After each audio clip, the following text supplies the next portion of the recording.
The Powerline stage brought the crews fast straights with big jumps and hard landings. Without a full recce at competition speed, it's very easy to get this sort of thing very wrong. As second place Matt Iorio discovered about a mile into his first run through the 5-mile test. The Subaru landed hard enough to pop the catches and the boot lid flopped open, sending the spoiler smashing through the rear screen. Here it is again. An Impreza normally flies well over short, fast jumps and stays pretty level, but this was a big crest and it smacked its tail down hard. The penalty for backing off the gas to look around and see what broke was immediate, though not enormous. Ken Block had only been 3 seconds behind Iorio at the start of the stage, and now he was just 1. And they had to run the same stage again before service. 30, big jump to 50.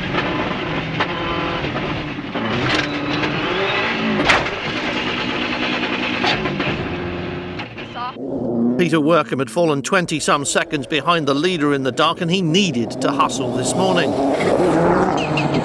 He put the Autosport Subaru down hard enough to blow bits of bodywork off in all directions, but it was mostly cosmetics and no harm done.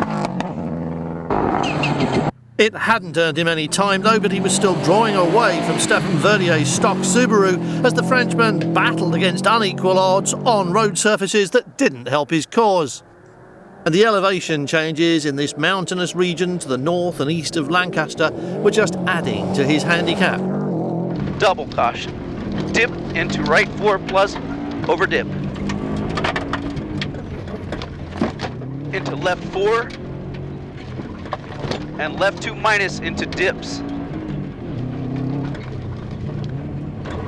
Bumps into right 4 minus, long, tightens, 50, and left 2, soft.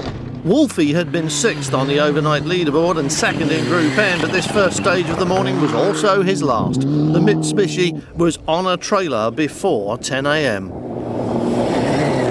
Not so for the apparently unbreakable Jetta of Craig Hollingsworth, which not only survived the stages that were putting bigger cars out, but was actually mixing it with 4-wheel drives, as well as leading the 2-wheel drive brigade by a margin that more than doubled when Brian Scott retired on stage 4.